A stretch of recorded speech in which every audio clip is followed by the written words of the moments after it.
welcome to our next live stream of Dragon Plus, where we talk about the content heading into each issue of Dragon Plus, our free online magazine, as well as discuss some of the design, the development, and the running of your game content. Yeah. With me today, special guest, Mike Merles was just on the previous hours live stream. I feel like I've been doing this. This is my second stream of the day. It's funny, right, to think like not only did I just like broadcast to hundreds of people talking about game design, but now I'm doing it again, right? Like this is how much like gaming has changed, right? So you feel good to go into a second hour? I might need a nap. I'll let you know if I want to just take it. Because the nice thing is when I'm on air. See, this is the thing. We were just talking chat like off. I was just going to mention. You're kind of like, oh, I'm always a little nervous. Like for me, no one can pull me into a meeting while I'm in stream. Like literally, like the mind flayers could get out from their cube farm that they work in here, and no one is going to come bother me until this stream is over. Right, that's when they'll tell me that there's a problem. So this is nice, right? This is like my time off. And I was explaining my constant litany of worries about what might go wrong during the stream. Go with it. Just the mind flayers would jump in. And mess with you. Well, you're also mentioning it's kind of a nice, if putting words in your mouth, kind of nice to be able to do design on a live stream. Yeah. It's normally a very solo, solitary endeavor. Yeah, when I came up as a game designer, I'm from the generation that we didn't yet have degree programs or formal training. So to go in front of an audience and be like, hey, here's how we do this, what I was telling you about was this idea that if, like, let's say if on Reddit someone points out your approach to rogue subclass design is terrible, you might be right. Right? It might be that, oh, hey, that's right. We should. Right. That's a great idea. We shouldn't do it this way. Yeah, it might be. It's terrible, but here's why. Yeah, you can at least get that immediate. Yeah, just it's terrible doesn't really. Everything's terrible to somebody, right? But so that's what's great about having that kind of conversation around it. It's definitely a two-way street. Yes. So. Well, we're going to talk more about Happy Fun Hour. Just for folks who might be tuning in to Dragon Plus, weren't aware of the previous hour of programming. Mike, you just started up your Happy Fun Hour live stream. Last week was the first week. Yeah, the Kraken, the Warlock patron, the Kraken. And this week we did the Acrobat subclass for the Rogue. Yeah. Each week, 1 week, one subclass. That's how it's going to work, at least for the first 11 weeks. Or 12 weeks, we have 12 classes. I should know this answer, but I don't, so I'm just going to ask it. I might not know either. So these are the subclasses that you're designing for these first couple of weeks of the live stream. Were these related to the Extra Life reward? No, those are separate, and I still owe someone a redesign. But no, these are separate. For the Extra Life one of the things I did ask was, do they feel comfortable sharing them? The answer so far has been yes. So you might see for Extra Life 2018 the option to buy a PDF that has 4 shiny new subclasses that you can use in Adventurers League play that might be coming your way for a reasonable donation to a great cause. So I wanted to mention, if you're not aware, last year for 2017 we ran Extra Life, our charity event. We raised the most money we had ever raised, so thanks to everyone who participated, who donated, and who contributed, yourself included. Mike Merles alone, for one particular threshold reward, raised $10,000 for 4 individually designed subclasses. We also we owe someone the dice I used at my live stream game. So we have to get those out mailed, and I also owe someone some monster design. So once I'm done with the subclasses, which I'm just about done with, I need to do the next draft of the one that wasn't quite matching what the gentleman wanted. Then we have to get the dice in the mail, so I need to make sure we get those mailed out, and then I'm going to do some monster design, and then I think I've got those all cleared up. Nice. Now, if I owe you something and I contacted you and you're watching, be sure to email me, because I think I do have at least one person who has a subclass coming who hasn't gotten back to me yet. So it is also, there might be an issue with my spam filter, because I just don't see it. I think I have to actually go online and hunt it down to see if so. It's possible. If you haven't heard back from me about design, it got caught by my spam filter. So feel free in chat to just say, hey, that's me, and we'll try to figure out and we'll try to connect. So hit us up on Twitch messaging. Yeah, as well. Exactly. So I did want to say thank you so much for participating in last year's event. It was fun. I was at Children's Hospital on Sunday. Oh. So how did you end up at Children's Hospital on Sunday? Kids are, they bonk their heads a lot, apparently. They do. So we spent 6 hours at Children's Hospital, but it was, it reminded me, and it ended up being just a bonk on the head, but it reminded me of how helpful and useful the charity donations are. We were wandering the halls. It's kind of a sad story. We were wandering the halls looking for like, hey, a coffee shop, a Starbucks. And we thought somebody was a doctor. Like, oh, you go here and here and here. We realized, oh no, they're a father of a patient. Oh wow. They've been here a time or two. They know where everything is. So the donations go to a great cause. So yes, for 2018, we're looking at doing some more material via participation with the DMs Guild. That was also one of the new sort of partnership opportunities that we took advantage of for 2017 with the Turtle Package and the Lost Kenku and One Grung Above. So we'll look to do something similar for 2018. Sounds great. Yeah, looking forward to it. So that's me building you up. Now tearing you down, because Sunday was also... Oh, let's see for the page. Can't win them all. Can't win them all. No. The big game. And yeah, it's a good game. It was a good game. It was a fantastic game. It was a good game. And I promise for folks watching, this does tie back to Dungeons & Dragons. We're somehow going to thread the needle. We will, so. we will. That's my phrase today is thread the needle. I've been using it all day. Happy Fun Hour, and we did promise to talk a bit about Mordenkainen's Tome Foes. There might be some interest in that. It's crazy how many of you are pre-ordering it. Thank you. Right? Like, wow, I just could not believe like the pre-orders, and I can't imagine. Hopefully, local game stores are getting a lot of love there too. So. Yes, as we did with past books, there is the I guess standard cover, but there's also the alt cover. Yeah, the alt cover. The alt cover. Yeah, available at your local gaming stores. So we'll put up some pictures of those later in the stream. So anyway, for the Sunday game, it was. But it was so yeah. I actually didn't watch the game because I watched the first couple drives and saw that it was going to be another really close game. You wonder, like, how did I've been losing my hair? It's because I've been watching the Patriots in the Super Bowl right? For like, however many times. They've gone 10 times now. So I decided I was going to be very productive, run some errands. We had a lot of stuff backed up at the house because we had a father-in-law, had eye surgery. It's just minor, but it just meant we had to take care of him for a couple days. So I'm like, I'm going to do all my chores during the first half. Yeah. Then come home for the second half and watch the actual game, right? When it's the crazy plays, the helmet catches and balls bouncing off guys' butts and then getting caught. But then my wife and daughter came home. My daughter's 3, and they had a play date that apparently didn't go very well. Because first thing my daughter said when she came in was, I want to watch Winnie the Pooh. I'm like, we're watching Winnie the Pooh. And so I got text updates from my dad, who's also a big Patriots fan. I was like, but good. But it was a good game. Good. I mean, you would have to admire.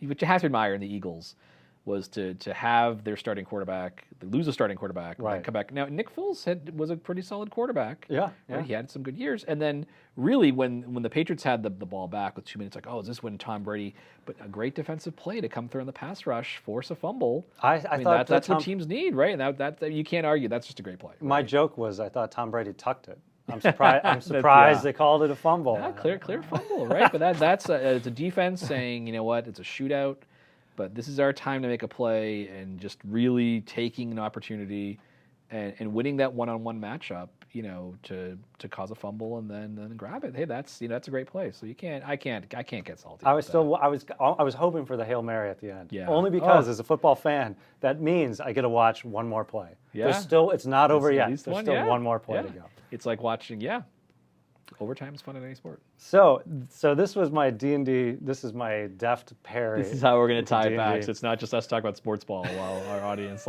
tries waiting for that Mordenkainen info. But I was saying, unless you're from the New England area, fan of the Patriots, I would imagine more people than not were rooting against them. Yeah. Though it also had the lowest ratings of a Super Bowl in like almost 10 years. That was surprising, and I'm wondering how much of that is people watching in various streaming ways, I can admit, too, I didn't really follow the sport very closely this year. Yeah.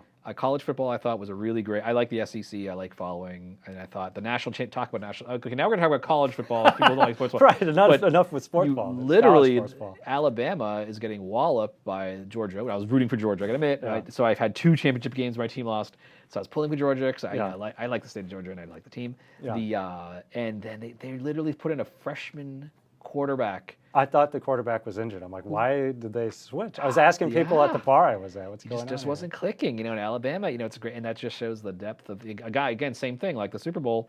It's your opportunity. It's your chance. That's why you practice. Though you're the backup, you never know. And that's when, and they came back and won. And as someone rooting for the Dogs is like, but you got the story. That's crazy. If it was a movie, you'd say, what a cheesy Right, pass it doesn't move. at all. Really? Of course, the the backup freshman comes in and and wins? Come on. But that's what makes sports fun to watch, is like the crazy thing sometimes happens, and sometimes happens on the biggest stage imaginable. Absolutely. And Alabama, I think, is a similar case to, say, the Yep. Patriots. Very similar to Patriots okay, every year. there they are again. And Yep. it's not that they're villains, quote unquote, but you're kind of rooting for the other team in a way. Yeah, you like it when a Clemson pulls off a win, or the Georgia game a game, and then they come back, and so. But we'll see. So it's been interesting. I don't know what it is. The pro game, I have to admit, not living in New England makes it harder to follow the Patriots. Right. So I have that. But it didn't feel like as exciting as I just didn't feel like week to week they were the real drama. Even the team like the Jacksonville Jaguars kind of coming in like out of nowhere, it just didn't. I don't know. It just didn't feel as dramatic. But we got a good Super Bowl. Even if I wasn't watching, I was following it by text from my dad. So. So here's my question for on the D&D. Okay, now let's bring it to D&D, because that's why people are here. There's many people who can talk about football much better than we can. So. So for things like the Patriots, they kind of make a good villain, quote unquote, because they get heat from like a wrestling term. Oh, now we're talking pro wrestling, which I love for wrestling. To me, it's the best form of it. It's one of the greatest storytelling platforms. You need to win past Super Bowls, because now when they lose, it's like, oh my God, there's some heat built up. It's actually a challenge, yeah. So if I'm running a D&D campaign and I want my villain, if I want my villain to kind of generate that heat, are there little tricks that you might do along the way, as opposed to, we hear about a guy and he's waiting for you at the end? Yeah, because that's boring, right? We never met this guy before. Right. Why should we hate him? Oh, and this is the trick I've used this countless times. Figure out what the players want and have the villain take it from them. Right. It's as simple as that. Now they hate the guy. Yeah. Whether it's a magic item they want. Oh, we really want to get a sort of sharpness would be awesome. Oh, there was one. You go to find it, or you go in the dungeon. Oh, someone got to beat us to the punch. Right. That indirect foiling is a great way, and also the bullet that isn't marked "to whom it may concern," the bullet with your name on it. So the monsters that show up, and they're connected to this villain. This villain sent them. It's personal. Yeah. No, it's personal enough that he sent his underlings to mess with you, but he doesn't care enough to actually show up himself or herself. Right. So that's another good way, right? Figure out what the players want and stop them from getting it. And it's just like sports, right? I want to win that championship. I want my team to win. This team's in the way, right? And they the Eagles, and it actually fits in perfectly. Philadelphia lost the Super Bowl back in the I think it was after the 04 season, so in 05. Against the Patriots Against the Patriots, right? Yeah. Same quarterback, Tom Brady, same coach, Bill Belichick. I don't think any other players were carried over from that team, but still you have that continuity. And now you got your revenge, right? So this was the other question I had. Similar to the Patriots, you kind of want to showcase them as, I don't know about indomitable, but supreme adversaries. Let's not. I don't want to use villains but let's say they're supreme. Now for the Patriots, you can kind of build that up by their past successes. If you've got a D&D villain, how do you showcase his past successes to kind of impress upon players? This guy's a big deal, and you might not have ever faced him before, or maybe you have. Yeah. And you know that this is going to be a challenge. So one of the things you can do is, if you're thinking about it from the start of a campaign, and I think Tomb of Annihilation does a good job with this. You realize there's this horrible curse, and whoever the villain turns out to be, they're behind it. So when you're nervous about your character dying, because then you can't come back. Right. You have a patron or an NPC who's key to the campaign who dies, right? And because they've had resurrection magic in the past. So what I like to think, one of the good ways to do that is have that big background effect that is always present in the campaign, that is tied back to that villain. So even if you don't have that direct confrontation, the villain is actively messing with what the players want to do or how they approach the campaign. Yeah. There's another trick I like to do is I will just write down, here's the villain's plans. If the players don't do anything, what happens in the world? So I ran a campaign a few years ago where the villain was engineering a plague to wipe out a city. It was a disgraced family of nobles. They'd become were-rats. They've been forced to abandon their mansion. The next generation comes back for revenge on the city that drove them out, and basically see, and you get some ML in a tragic backstory of, okay, they were were-rats, so they got forced out, but all their riches and stuff, like, well, they were just seized by their rivals and just kept, right? It wasn't like, oh, we took they were wealthy and we took their money and gave it to the poor. Like, no, we just took it and kept it, right? Another family's now living in their mansion, things like that. So yes, so they were were-rats, but there was also an element of that was the opportunity for others to overtly strike and take them down. So it's like, okay, if the players aren't taking active steps to stop this plague, what happens? Okay, well, rats start showing up in the streets in big swarms, right? People start, oh, don't walk alone at night because the rats will get you, right? Like, oh, that's scary, right? And the players may even directly interact with that. So that background noise, even if it's things that don't directly affect the players, right? As the plague starts to erupt because the players have done nothing to stop it, what's the first phase look like? What's the second phase look like? What's the end game look like? As a DM, if you think of that, take the players out of the equation, what happens, what does the villain do? It gives your villain a nice forward momentum that then starts answering those questions of how would the villain mess with the players? What are the things I can show to the players that will show them the world is changing in response to the villain's plans if the villain makes progress? And then think, okay, if this gets foiled, what happens next? You don't need to have this unending spool of events, but what it forces you to do is it forces you to think of your opposition as an active force rather than a purely reactive force, or even worse, a purely passive force, right? The monster waiting at the bottom of the dungeon that just does nothing but sit there, sitting on its treasure hoard, waiting for someone to come defeat it. No, it gives a bit more of a dimension to your game. That I think it's a good practice, right? It forces you to think of the storytelling aspect of it and to think, okay, it just starts answering those questions in a way that can really make that villain a force the players hate, because you're letting the villain get in the players' faces. All right, so there you go. That's how we turn from football to the Patriots. So to reverse it, then it means like Tom Brady shows up and like steals your car. That's what you can see. And he's not waiting there in the end zone. Not just waiting. The passive monster. Steal, yeah. Like, well, he comes tackling us. So moving on really quickly, I did want to mention congratulations to all the Philadelphia fans. Congratulations, Philadelphia. Well earned. And I had my own personal victory. I had a side bet with a good friend of mine, Jordy Clayton, in Salt Lake City. Yeah. For the list of prop bets. He was forced to publicly admit my betting superiority on KRCL, his radio station. Oh, nice. But quick shout out to him. Cool. And in his ignoble defeat. So before we get into Mordenkaisen's Tomb of Foes, I did want to talk about the Happy Fun Hour a bit. Yeah, it's been happy and it's been fun. Well, and as folks in the chat have mentioned, this is the sad, unfun. This is the miserable hour This is of the pain. miserable hour of pain. It's We'll just sit and just read from like the dullest But, which was, I always thought was kind of a placeholder name, and it just stuck. Like, no, it's the Happy Fun Hour now. No, I like it because Emmy drew me we had two logos. Yes. One of which was like imposing and stern. Right. The other which was like a tubby D20 who's smiling. I'm like, come on, that's tubby D20 smiling. That's me, right? Go with what you are, right? So the if you haven't seen it yet, what is the goal of the Happy Fun Hour? What are you doing and why? So the goal is I get to be in a room where no one can disturb me for an hour. No, it's that's a nice side effect. So as the father of a 3-year-old. Yeah, exactly. No, the idea is to really give everyone real insight into how we approach the design of various parts of Dungeons & Dragons. Mm-hmm. So we're tackling subclasses first because it's fun to talk about the character class. You can't design a subclass without considering the class. Right. So to get it basically on record, right, because we're recording, we're broadcasting, we're streaming, and then we're putting it up on YouTube. Mm-hmm. A real resource, hopefully, that if you're a designer, whether the DM's Guild or just a game designer in general, you're thinking of that, maybe you're thinking of that as career possibly, or just something you like tinkering with. Yeah. It's something where you get to see what my viewpoint is on these things. And you might have a different viewpoint. You might react to it and think, oh, that's useful. I'll follow that. You might think, oh, no, I think I'm going to do it a different way, which is great, right? It advances the conversation around Dungeons and Dragons and the mechanics of the game. We have a lot of discussions about the story and stuff like that. But the challenge was we really couldn't do this hour on here's the next year's story and we'll show you as we're making it. Well, that's lame because we're kind of spoiling it. Mm-hmm. There's fun in the novelty of a story. When you get to experience it the first time. Right. But with mechanics, we really have this attitude of we don't want to surprise you when the mechanic's published. If you're really a dedicated, like, hey, I'm really going to follow this stuff, because that means we haven't gotten much feedback on something, and we are very community driven. And on one hand, that's great because it means like if you're a fan, hopefully you're feeling like, oh, you have a good connection, you see what's coming.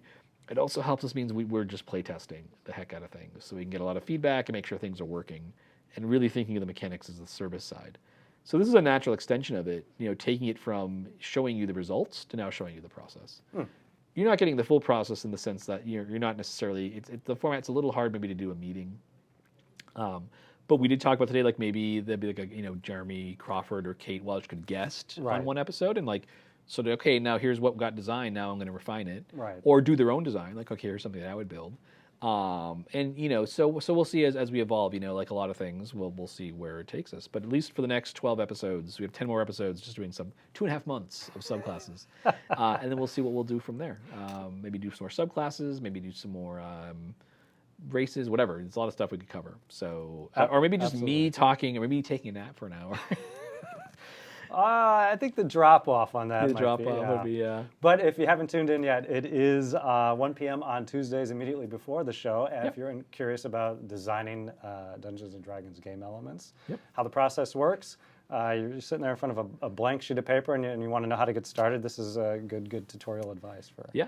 And I'm taking requests on Twitter. Mike Merles is my Twitter handle, so just tweet at me the name of a class and a sub name of just the name of this class and name of the subclass, nothing else, because it'll be kind of fun to see where I take things. And that's where we got Acrobat. The Rogue Acrobat was from someone. Few people asked for it, so that seemed like a good one to go with. Nice. So. Yes, the first week it was the Kraken Warlock. Yep. And then today it was Rogue Acrobat. Yeah, I keep saying Thief Acrobat. Just from Unearthed Arcana. Yep, of AD&D, back in the day. So one of the things that I had mentioned before the stream was I looked back, way back, the September 2005. We ran a column online on the D&D website. It was called Design and Development. Yep. And we had an article that was the development test that we gave to potential employees. And you took the test. Yep. And clearly passed with flying colors. Apparently I passed. I'm still here. Then no one's come back and tell you, by the way, you failed. Right. Give us back 13 years worth of salary. So back in 2000, so I guess, well, first of all, you've been here since at least September of 2005. So I started, my first day was June 1st, 2005. Oh, wow. We published the questions, and not only questions, but your answers.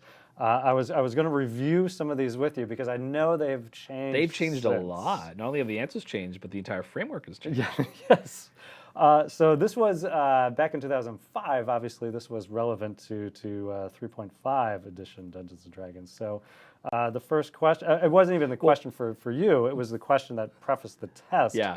What is development and why do we develop? Yeah, and the answer now is we don't.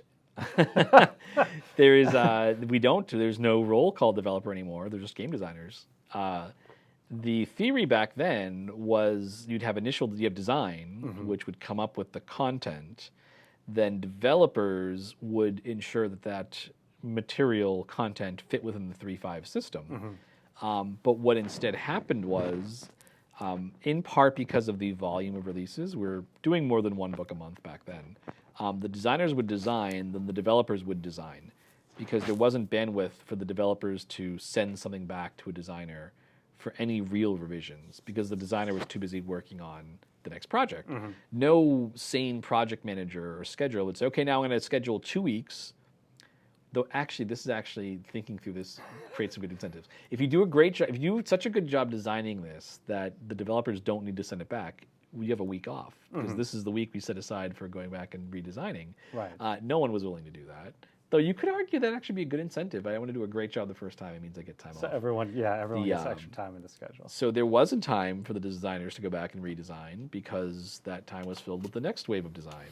So the developers ended up just doing design work. And so when I became senior manager at the time, and now I'm creative director, I really had, the irony being I was a developer myself. It's sort of like, know thine enemy, right? Like I knew what a developer did and knew like, no, it's just a designer. We need to instead focus on how we work rather than the roles.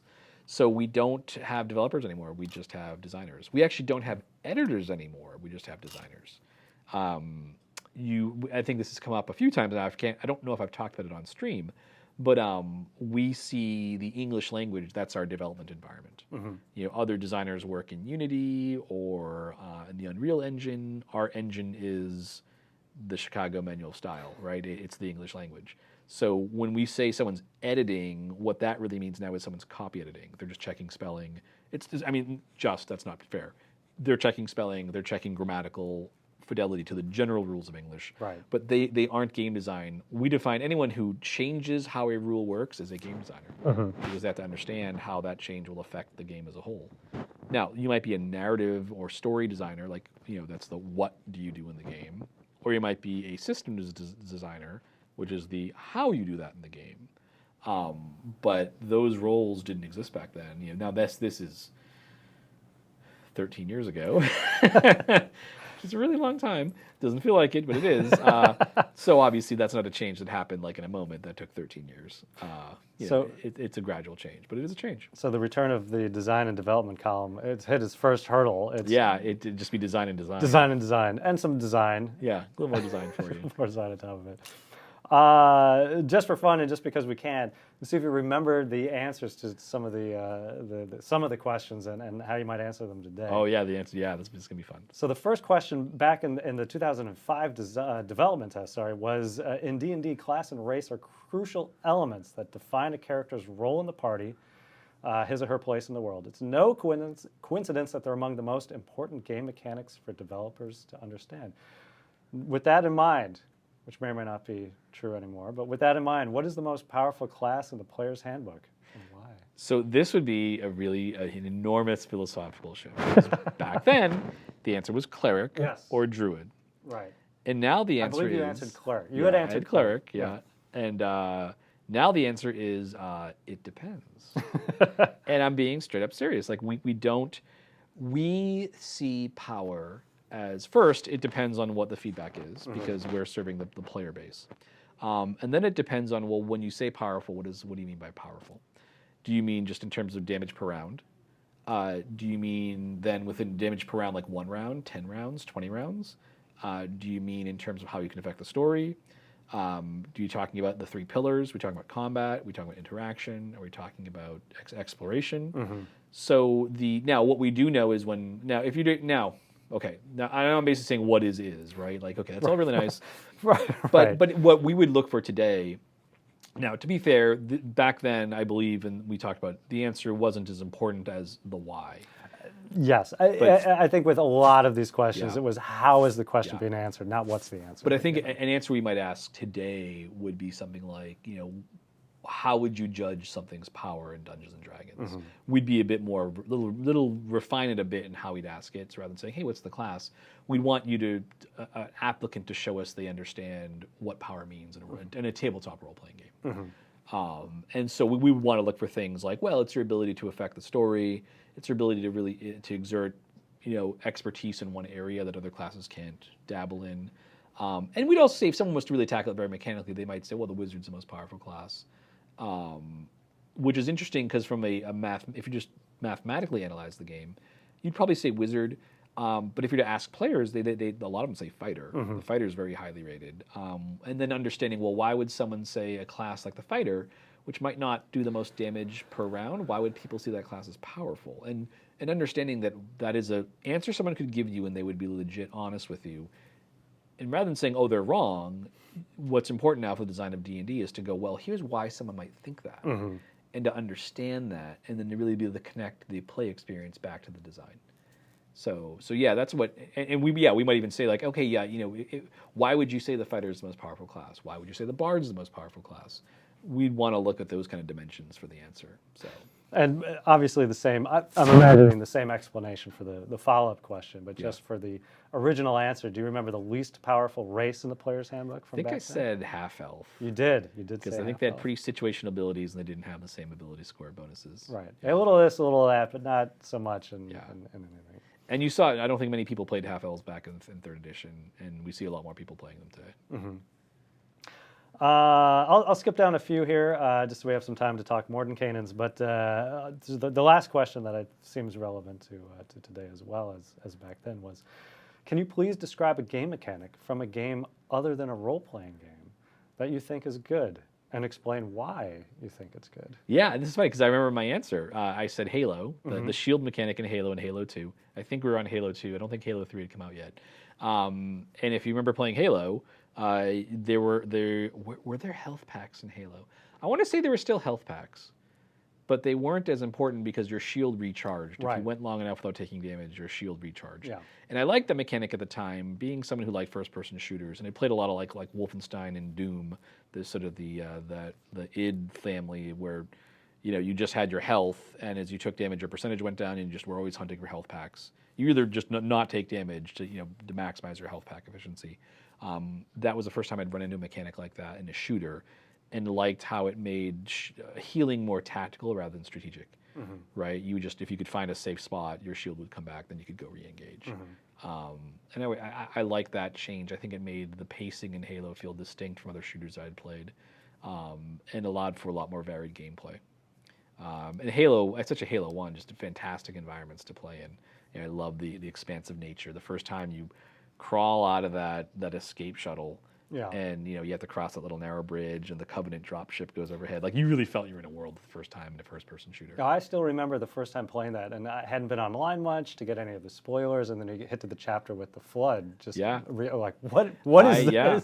We just took a dramatic swing in a direction I wasn't expecting. So I will show off some of my background. I was working for Apple at the time when Halo was originally announced as a Mac game. Because Bungie had done Macintosh games, Marathon, Pathways into Darkness, Minotaur. We're getting really old. Remember Minotaur on the Mac for Mac Gamer in the early 90s. The Myth series. So I had seen the original announcement in Macworld, and was really excited. And then obviously the studio got picked up by Microsoft. And I had my cousin was working at a Circuit City at the time, to really date ourselves, and was able to like conveniently arrange for an Xbox and a copy of Halo to be there when I showed up to pick one up. So I got a little lucky in getting one super early on. So I had no spoilers either, and it was fantastic the first time you deal with the flood. And great storytelling in that game. Would you have a different answer today? 13 years later, a particular game mechanic you appreciate? I think I would, and I think there's a lot, right? Because there's been a lot more games. But one of the mechanics I really like, I like so Hearthstone is the Blizzard online trading card game.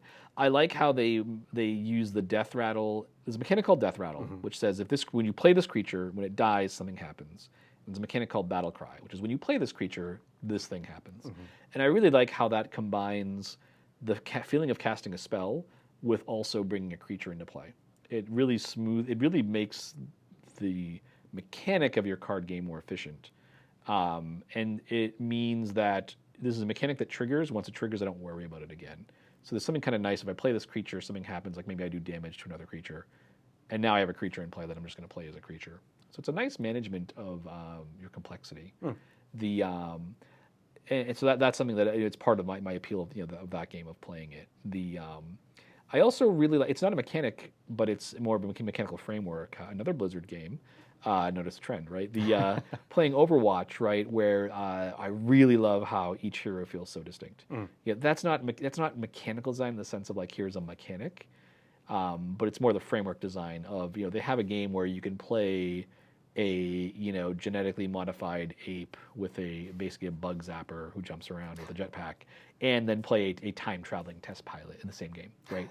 But I think that requires a lot of finesse, and I think they've done a lot of really daring design, really pushing the envelope with a lot of confidence, which I just, as a game designer, really respect. I think that's just great to see someone, really pushing that.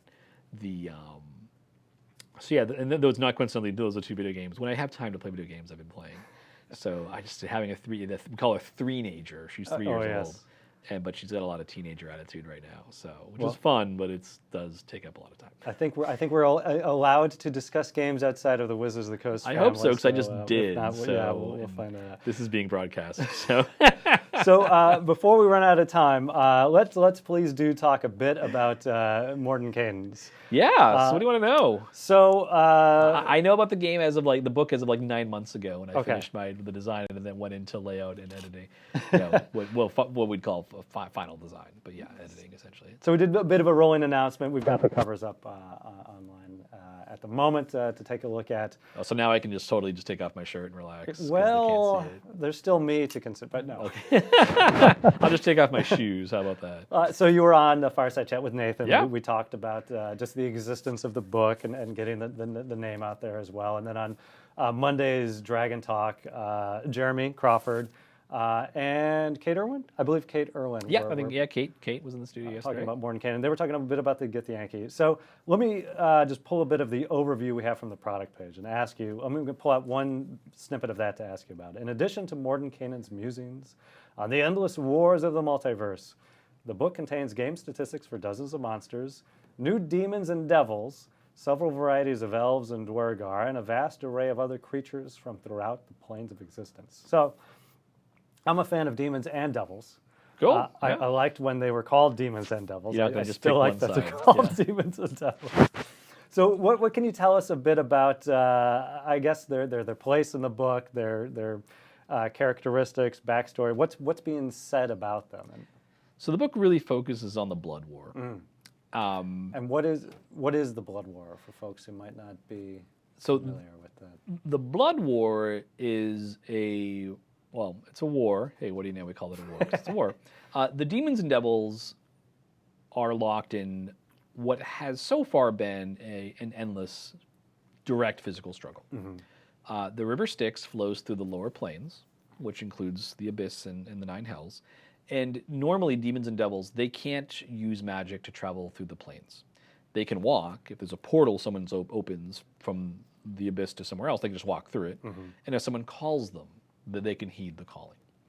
But unlike other planar entities, they can't just cast plane shift and move from one plane to the next. Or at least they can't leave the Nine Hells or the Abyss and go somewhere else.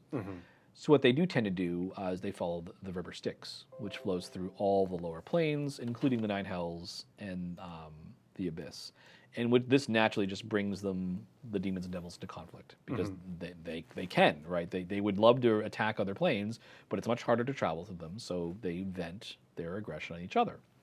And this has gone on for as long as anyone knows the history of the outer planes. As long as there have been the Nine Hells, and as long as there's been an Abyss, there's been this struggle. And it very much defines, it looms large over the entirety of the Nine Hells and their culture.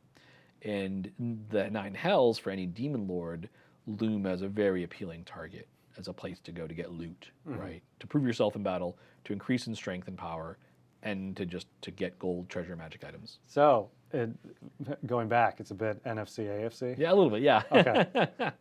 Don't know which one's which, but...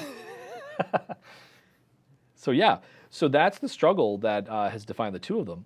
Now, the important thing is, you might think, as someone living in Faerun, like, okay, great, the Blood War, how does that affect me? Right. Evil's fighting evil. Good. It's not that simple. It looms large over both factions, over both demons and devils. Wherever they go, they essentially bring the Blood War with them.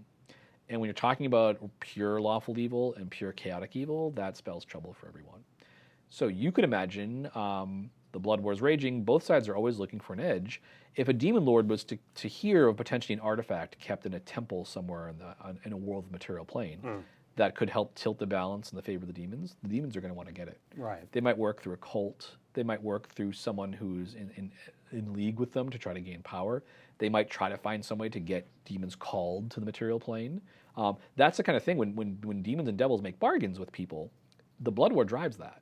A demon might make a bargain with a spellcaster and say, look, okay, I'll serve you. And maybe the caster could just try to compel servitude. Or maybe for a devil, they might make a deal. But it might be, well, if you give me this artifact or give me access to it, or if you steal it for me, then I'll give you power. What the demons and devils count on is an individual who doesn't really know about how the planes work. They might not know what they're doing. They might go, great, you're going to smite all my enemies and I just have to give you this magic sword this guy has? Sure, I don't care about this sword. Take it. It might actually have a big effect on the Blood War. And if the Blood War was to tilt too far in anyone's favor, as Mordenkainen would tell you, at least this is what Mordenkainen believes. Now, this is his belief. We don't know this is what happened, but what he would tell you is, if one side wins the Blood War, that spells doom for the entirety of the planes.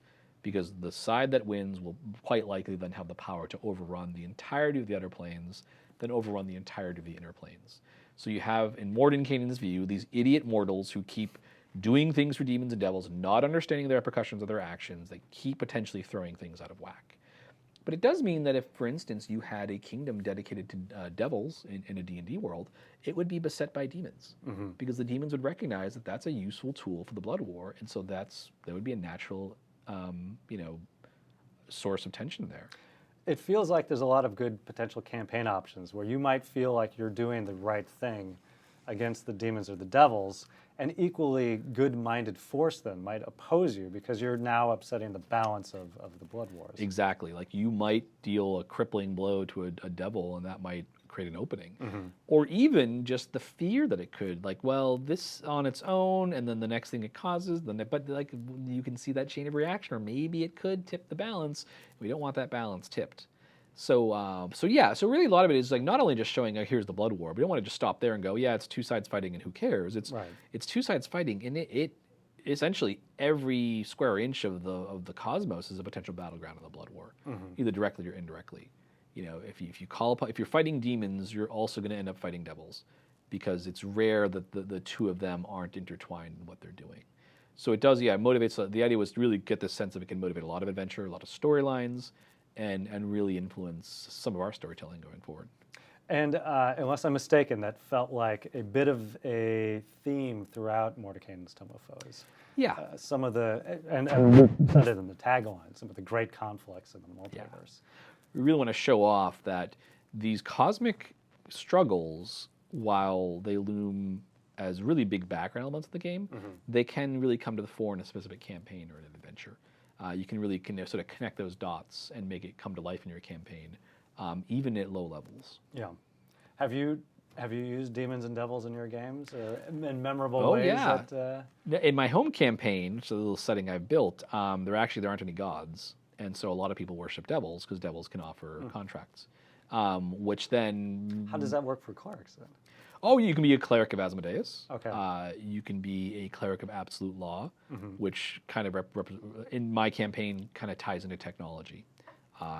And you could, essentially, those are your two choices. And then there's more warlocks and wizards and stuff. Warlock could be a warlock of the Nine. They could follow a Fey Lord. Basically, when you take out the divine, it means things like the Raven Queen, the Fey Lords, the elemental powers. They become much more prominent. So you kind of, in some ways, you kind of swap them in for clerics. But it's important conceptually. It means that you are dealing much more directly with entities that are giving you power, rather than an abstract, distant deity. There's a patronage as opposed to a deity exactly. system.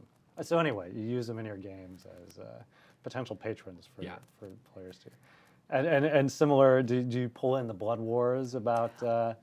Are you planning to pull in the Blood Wars now that this becomes a more prominent theme? Yeah, and so in my home campaign, it's a little bit different because it's similar to the Blood War, but it's basically there's struggles between all of these entities. The elemental powers, the Fae, the devils, the demons, and just the force of pure law are always in constant turmoil and always constantly fighting. So it's almost like the Blood War turned up to 11. Everyone's fighting each other all the time, constantly. Yeah, so it's like a family reunion. Yeah, exactly. Did we ever get sign off to make mention of that in any way? Oh yeah, okay. We definitely. There's a little bit of a story there. Now I've been told the story is apocryphal, so I don't know. I mean, but it might be a little bit of an interesting trivia piece. So this was something that I, as an employee, I wanted to express my thanks for it. When the book was getting developed, Stephen Brown was sort of sending out flyers within the D&D team saying, hey, if we're going to do a book like this, and it will include monsters, what monsters might you like to see in there, might like to see return to, or something that you haven't seen before, what would it be? And I had a list. I won't go through the tediousness of the list I sent, because it was like, oh, my Christmas list. I want 28 things, and they're all going to be great, right? Like, no.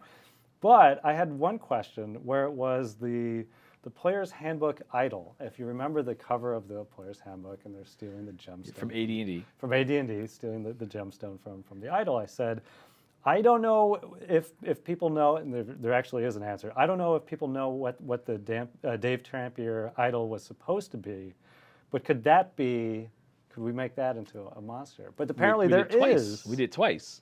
So there's a creature called an Eidolon, which it was in 4th edition, and it may have been in 3rd. I know for sure it was in 4th. Essentially, it's a giant animated statue. So the artwork of the Eidolon is of the idol from the AD&D Player's Handbook. Right. So the leering diabolic face with the gem eyes and the platter of fire. Right. So that's actually the art. It's the animated statue standing to attack. Yeah. But Chris Perkins did some investigating. Now, again, I've been told that this is an So I'm wrong on apocryphal both story. counts. It has existed as a creature before. It hasn't before. This is the first time we've depicted the Eidolon, the sort of animated statue, as that statue. But it did represent something. We think. Now, again, I've been told this is an apocryphal story. Those are the best kind of stories. But supposedly, the artist Dave Trampier nicknamed the creature, the idol, Molly. Yeah, that's what he called it. And then later on, when in I believe Monster Manual 2, when they depicted the archdevil Moloch, they decided Molly was short for Moloch, and Moloch looked like that idol. And if you go back and look at the Advanced Dungeons and Dragons Monster Manual 2, right, you can see it. You can kind of see the headshot of Moloch looks kind of like the horned idol. And so Moloch appears in this book now. He appears in Mordenkainen's Tome of Foes. It's a very high CR devil you can tangle with, and his appearance is based on that idol. So it shows up twice. Ah, all right. Shows up as the Eidolon, and then Moloch's appearance is based on that idol. So there you go. So you got your wish twice over. I did. I wanted to say thank you for making my wish come true, but yes. We do what we can. So I did want to mention for folks watching, we just announced Mordenkainen's Tome of Foes. It comes out in May, so clearly we do have a bit of time to discuss more of the contents and preview and get to the excerpts and so on. We wanted to just lightly touch upon some of the contents. We didn't want to spoil everything. Yeah, we have time. We have about 10 weeks. But we did want to ask in this first week of news and announcements, just a bit more of what it might contain. So so there you go. A little bit about the Blood War and at least one of the creatures inside the Eidolon as well. So we are getting close to 3 o'clock. As we continue live streaming for the rest of the day, we have D&D news coming up at 3:30, of course, and Dice Camera Action coming on at 4 p.m. Pacific times. As always, thank you, as always, to everyone watching, to our followers and subscribers. Thank you so much for supporting this channel. We did want to make a mention here at the end. That we did lose one of our D&D artists recently, William O'Connor. He contributed a great many pieces to the brand. I've got a couple that we were just going to put up on the screen. Yeah. He was very well regarded within Wizards of the Coast, and I think we just wanted to acknowledge his passing with heavy hearts, and mention that we'd be looking at sort of a longer, more fitting memorial in days to come. He was fantastic at drawing a scene, to really bring out, to show you a slice of a story in one frame, and I think that he had obviously excellent technical masterpiece. I mean, his expertise. His pieces were just, his use of light. I mean, you can see the piece that's up now. Yeah. The stairs cast in shadow with that one mode of light for the adventuring party. I really liked his use of light and shadow. I think that was great, and to really tell, especially in Dungeons and Dragons, we often get the feedback that, hey, it's taking place in a dark room. How do we make that so you're not just looking at a dark room? And I think he did a great job. This piece now you can see like sort of the green light versus that really radiant, the sunrise, and the piece on the left-hand side. Again, just really great sense of location with his pieces, and a really great eye for framing action in a way that really pulled you in without being confusing. Right. We again just wanted to make a sad acknowledgement. Impossible. He's impossible to replace. He was a singular talent. So it's tragic. To lose. I imagine the condolences to his family and friends and everyone in his personal life. It's always hard losing someone, and yeah, we'll definitely miss him. Agreed. Not quite sure how to transition from that, except to again reiterate thanks to everyone for watching the stream. We're going to take a short break, and we will come back at 3:30 for D&D News. Thank you to Pelham for running the boards today. Thanks, Pelham. Thank you to Mr. Mike Merles for joining us on Thanks. the I'm sure I have a line of people outside the studio waiting to ask me questions and meetings that I've been online these past 2 hours. But I'll take it. That's been nice. So yes, we will be back next week. I believe we will be having Adam Coble from Roll20. Oh, awesome! Adam, well. cool. Yeah, Yep. cool. So tune in then, and again 3:30 for D&D News. And thank you for watching Dragon Plus live stream.